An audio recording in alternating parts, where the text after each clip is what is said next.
ఉజ్జయిని మహంకాళి అమ్మవారికి అంకితంగా నిర్వహించే లష్కర్ బోనాల జాతర ఈరోజు ఉదయం వేడుకల మధ్య ప్రారంభమైంది. ఉదయం 4 గంటలకు జిల్లా ఇన్ఛార్జ్ మంత్రి పొన్నం ప్రభాకర్ గౌడ్ తన సతీమణితో కలిసి అమ్మవారికి తొలి బోనం సమర్పిస్తూ పూజలు నిర్వహించారు. అందరూ తలుచుకునే పవిత్ర ఘట్టానికి హాజరై భక్తి శ్రద్ధలతో మొదటి బోనాన్ని సమర్పించారు. బోనం సమర్పించేందుకు దూరాల నుంచి భక్తులు తరలివచ్చారు. ఈ సందర్భంగా ప్రముఖ రాజకీయ నేతలు కూడా అమ్మవారిని దర్శించుకున్నారు.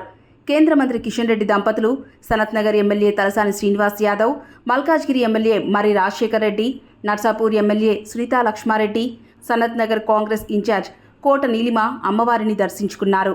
ఇప్పటికే దేవాదాయ శాఖ principal secretary Sailaja Ramaiah, commissioner I Venkateswara Rao, north zone DCP Rashmika Perumal భక్తులకు ఎలాంటి అసౌకర్యాలు కలగకుండా ఏర్పాట్లు పగడ్బందీగా నిర్వహిస్తున్నారు. భక్తుల రద్దీని పరిగణలోకి తీసుకుని భద్రతా ఏర్పాట్లకు అధిక ప్రాధాన్యత ఇచ్చారు.